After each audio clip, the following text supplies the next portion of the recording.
All right, that is all our time for now. Stay with News 3 throughout the night for all of your election returns. We'll also be online. We're not going anywhere, essentially. So get out and vote if you haven't, and stay tuned to News 3 for all your results. We'll get to News 3 at 5 right after this.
Right now at 5, voters heading to the polls in Wisconsin for today's midterm election. We'll have live team coverage of some of the biggest races in Wisconsin.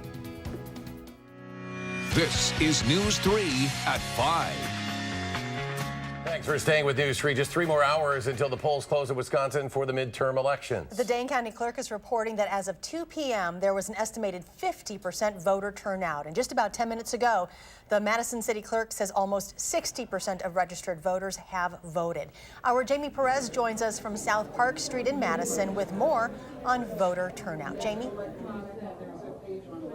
Sorry, well, as you can imagine, polling places have been really busy throughout the day, which means that those who are working the polls have also been extremely busy. Right now, we're joined by Elaine. You've been managing this polling place here on South Park Street since, you said, 6 a.m. What has your day looked like in terms of voter turnout here? The voter turnout here is tremendous. Normally, our results are not that high except for a presidential election. And at the rate we're going, I think we're going to beat our presidential number of voters that have come in to vote. And we're hoping and praying we do. We haven't tabulated the absentee yet, and there's about 100 of those. And we're hitting close to 400 right now without the absentee. And I think the presidential was probably 480 or something like that. So we're absolutely thrilled. And there's been a steady line since 6 o'clock, 7 o'clock this morning when we opened the polls. And in terms of all the people that you've seen come through just these doors here, what percent or how many young people, students have you seen come in versus years before this? Are you surprised at the number of young voters? No, not at all. We have many young people in the community around the area, and they do come out and vote. Although I would say, yes, this time we have more and more are registering, which is absolutely wonderful. A lot of people out here voting. All right, that's all the time that we have, but thank you so much, Elaine. I'll let you get back to work. I know you guys have a lot of people here. And like I said, a lot of people are saying that young voters who usually don't vote may make all the difference in this year's election. We just got word from UW-Madison who reported that 500 students requested IDs to go vote, and that's on top of the 8,000 that they've already registered as of yesterday. We'll have more on those numbers coming up tonight at 6. For now, back to you in studio. Jamie, thank you. The turnout across the state is being driven in part by major statewide races on your ballots, including one that is considered a toss-up. That is the race for governor of Wisconsin, and we have team coverage of the governor's race, and we start with chief political reporter Jessica Arp joining us from Pewaukee, where the incumbent governor will be tonight. Jess? Well, that's right. Governor Scott Walker is trying for a third term tonight in an environment that he's warning could be a wave election for Democrats. But he's been taking no vote for granted. He spent the day hitting spots from Schofield to West Dallas, greeting voters at restaurants. He's no stranger to campaigns, as we all know. This is his fourth gubernatorial race in 8 years. And he's been making the case to voters that the state can't afford a change. The goal here today is to get through tonight at 8 o'clock with one more vote than anybody else. And we think we got a compelling message about how we turn this state around, and we got plans to keep Wisconsin working for generations to come. Recall election, whatever happens. As we mentioned, the governor is spanning the state today. He's done just about 3 full loops of Wisconsin over the last few days, rallying supporters in this same Waukesha area last night, and he will be in tonight. Now, he's going to need a huge turnout in parts of the state like this if he's going to do well tonight. He also is going to need to win other areas like parts of western Wisconsin that he's been able to carry before to do that. Walker's team calls him a tireless campaigner. They are hoping some of that shoe leather work that he's been putting in is going to pay off this evening. Jessica Arp reporting tonight. Jess, thank you. And of course, Governor Walker's challenge comes in the form of Democrat Tony Evers. Our Susan Simon is covering the Evers campaign, and she joins us live from downtown Madison. Susan? Eric and Charlotte, we are looking forward to being inside the Orpheum Theater in just a little while.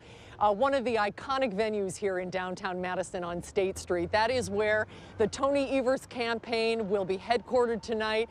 You can see the sign is all lit up behind me. We're on the State Street side of the Capitol Square right now.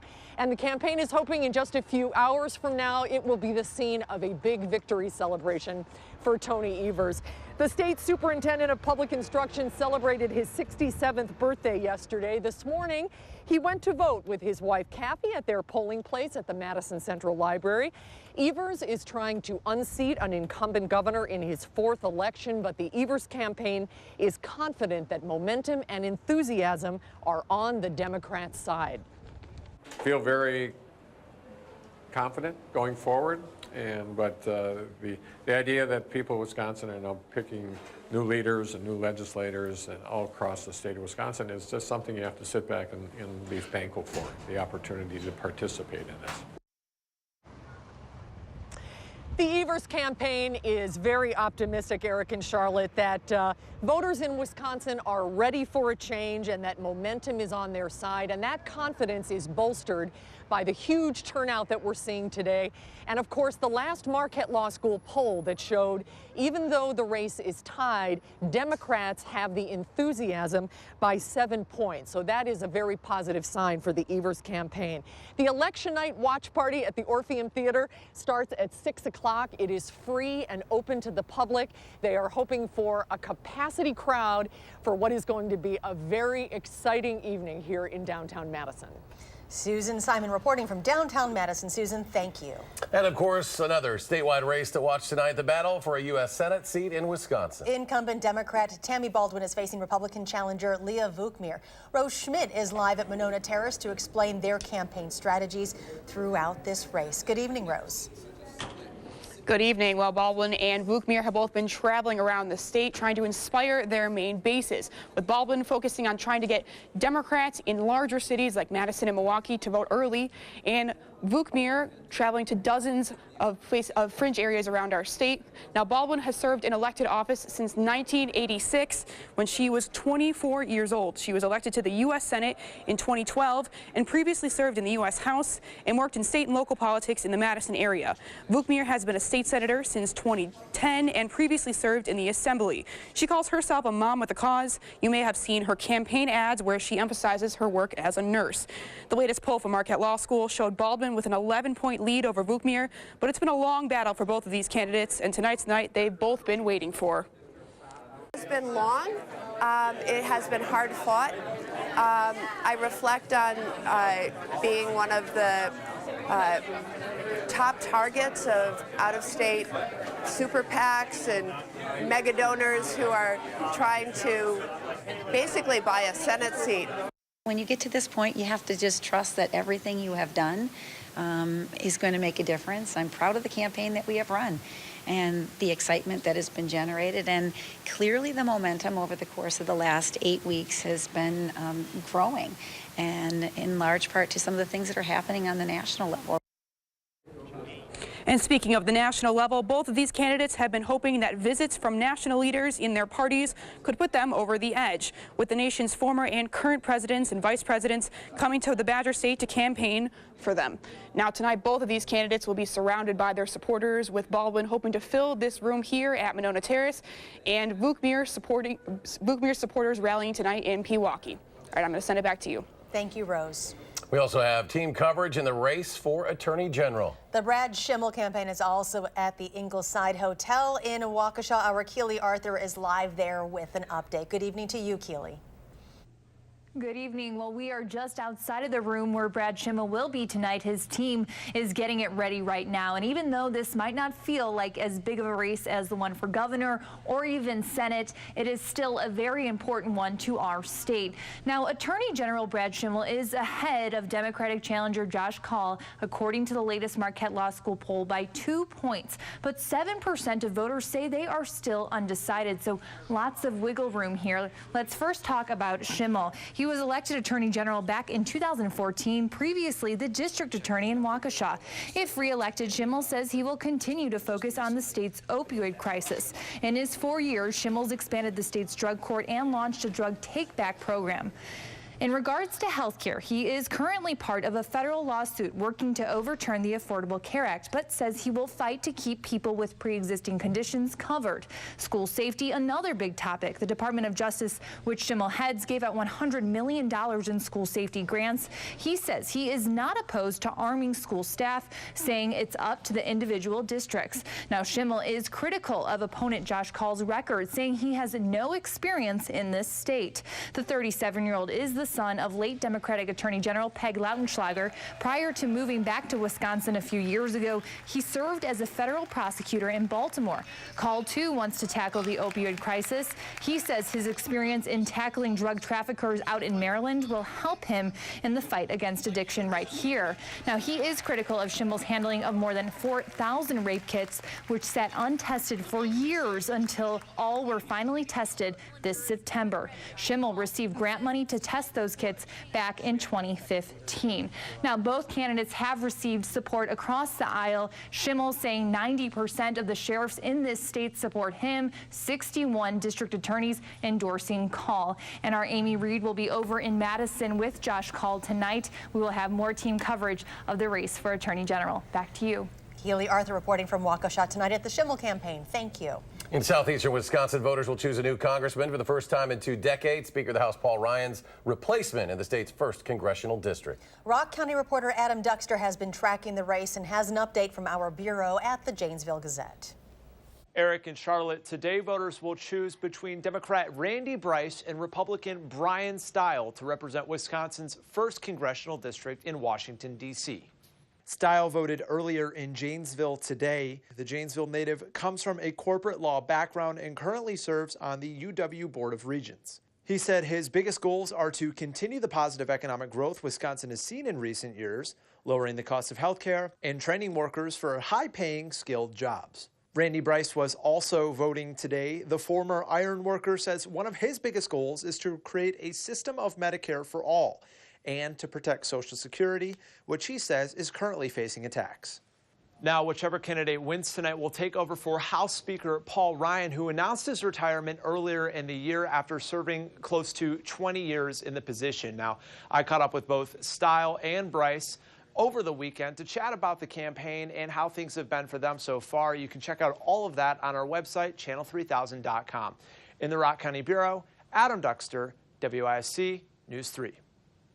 Make News 3 your election night destination for the fastest numbers and best analysis at 7 o'clock on WISC. CBS News national coverage will begin. We'll break in with live local updates all night on WISC TV3. Starting at 8 p.m., you can watch continuous live local uninterrupted coverage on our digital platforms, Channel 3000, Facebook, and YouTube. And at 9 p.m., our local coverage will also be available. We'll be available on Fox 47. And at 10 p.m., join us on WISC TV3 for complete election night coverage. There is more to come on News 3 at 5. Up next, we'll introduce you to one teen who is headed to the polls for the first time on his birthday. And as voters go to the polls, the markets rally. The Dow up 173 points, the Nasdaq up 47, the S&P rose 17. We'll be right back.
In recent years, voter turnout among young adults has been historically low. But this midterm election early voting data suggests a surge in young and first-time voters. Our Madeline O'Neill shares the uncommon story of one area voters' first time at the polls.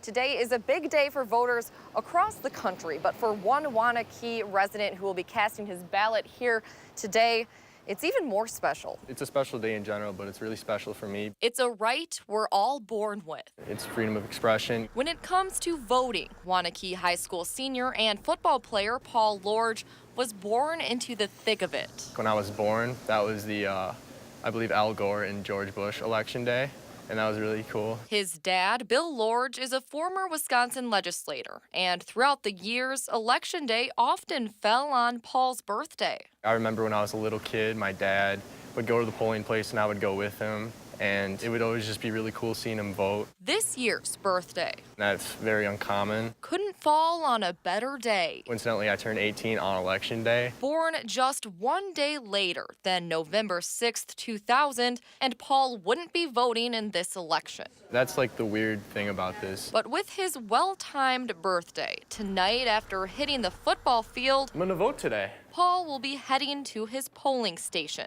There's many things you can do when you turn 18, and a really big one is you're able to vote. As one of the youngest possible people able to vote today, he hopes other young adults will hit the polls too. And that's a really big thing because you can elect officials and you're just contributing to society. It's really significant in our culture. Paul's dad, Bill, says Paul is the most politically minded of his children, which only makes sense given his birthday. Reporting in Wanakee, Madeline O'Neill, WISC News 3. In Wisconsin, you have to be 18 to even register to vote, so Paul, take care of that at the polls tonight. Chief Meteorologist Gary Canalti joins us now from the backyard patio with a look at our forecast. Hi, Gary. Hi, Charlotte and Eric. Well, the rain has ended. That's the good news. For those still heading to the polls, it's going to be a blustery and chilly night. In fact, the forecast over the next couple of hours as we head up to the 8 p.m. Closing time for the polls, I'm looking for temperatures to slowly drop through the upper 30s. Skies will be cloudy. It'll be a little breezy, but at this point, I think we'll see a dry forecast. As we look at Doppler track, there were a few light showers. Most of those have moved to the east. I can't rule out a little bit of drizzle, maybe in a couple of spots east of Madison for the next hour or so, but other than that, we should be at least pretty quiet, at least as far as precipitation is concerned. Live view from the Edgewater Skycam in downtown Madison. Looks like a pretty night, except it's just blustery and cold. High today 47, low temperature 41. And as we look at our current conditions, we're now at that low temperature for the day of 41. Winds are out of the west at 10 miles per hour, but we've had some higher gusts and skies are mostly cloudy. There is snow on the ground to our north and west across northern Wisconsin and parts of northern Minnesota. Not a lot, but notice our upper level, our winds right now out of the west, but over northwestern Minnesota, those winds shift around to the north and northwest. And when our winds shift to the northwest, that will bring the colder air over snow cover farther to the south. So our temperatures will be colder toward the end of the week.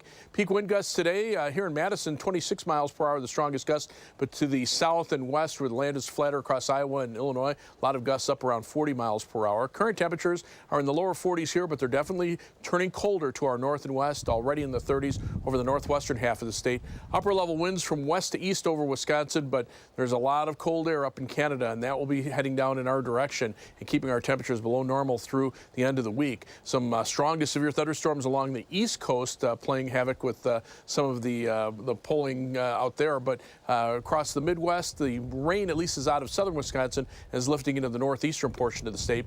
Temperatures are already in the teens just north of the U.S.-Canadian border and even into parts of far northwestern North Dakota. To our south, temperatures still in the 50s and 60s down toward the Ohio River.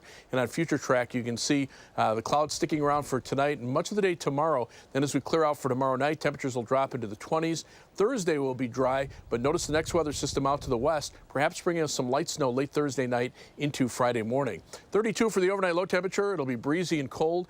For tomorrow, cloudy, windy and colder, high temperature of 41, maybe a little clearing late in the day. On future track, you can see no rain expected this evening. Temperatures dropping to around freezing by morning. Tomorrow, look for high temperatures only in the lower 40s with some clearing late in the day. Tomorrow night with partly cloudy skies, those temperatures will drop back into the middle 20s by early on Thursday morning. Thursday, look for high temperatures in the upper 30s, but clouds will start to develop late in the day. And by Thursday night and Friday, we could be looking at anywhere up to an inch of snow accumulation. The heaviest amounts probably over the eastern portion of the state closer to Lake Michigan. As we look at the 7 to 10 day forecast, those temperatures generally will be on the cold side. In fact, we'll be looking for high temperatures only in the lower 30s to the middle 30s. And for some reason, our graphics aren't moving ahead there, but we're looking for cold temperatures in the 30s through much of next week. Maybe some light snow about Thursday. And as far as traffic is concerned, things pretty quiet on the Beltline. Seeing some slowdowns around John Nolan Drive, but other than that, traffic moving pretty steadily in both directions as people head to the polls over those last couple of hours. All right, Gary, thanks so much. Thanks, Gary. Ahead at 5, how one local medical student is making sure patients who can't make it to the polls can still cast their ballots. That story just ahead.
constantly during election season. Every vote matters. One med student at the UW is taking it upon himself to make sure patients who can't make it to the polls still get to cast their ballots. News 3's Dave Caulfield in studio with more on this amazing story. Dave? Good evening, Eric and Charlotte. McKenna O'Sullivan, a 20-year-old from Dane County, was admitted to UW Hospital last week. She had been looking forward to voting in her first midterm election this year. On Sunday, she asked to her mom about what happens if you need to stay in the hospital through Election Day. And McKenna was pleasantly surprised just yesterday when, kind of out of the blue, med student Joe Lally knocked on her door and walked her through the absentee ballot process. She's excited her voice will be able to be heard after all.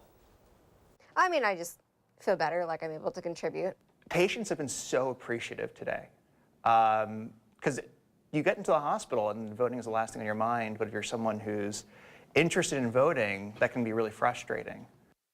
Now, the League of Women Voters is also assisting with getting the ballots to and from the patients and then to all the individual polling places this afternoon, which is about 200 miles of total travel. And Lally says 20 patients will now be able to vote who wouldn't otherwise have that opportunity. This idea only came to him about a week ago, so he's sorry he wasn't able to include more patients, but he hopes to be able to expand the program in time for the 2020 elections. All right, Dave Caulfield reporting tonight. Dave, many thanks. Stay with us. We'll have another check of the forecast in just a moment.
On tonight's CBS Evening News, on this election day, we will have the latest exit poll information. What voters nationwide are telling us brought them to the polls today.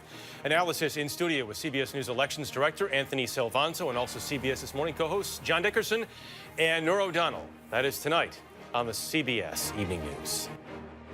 And still some folks heading out to the polls. Gary has a final look at the weather. Should be dry. I mean, there might be a sprinkle or two east of Madison, but temperatures are dropping. Here in Madison, we're at 41. To our west, most areas are in the upper 30s now, but you can see most of the rain is to our north and to our east.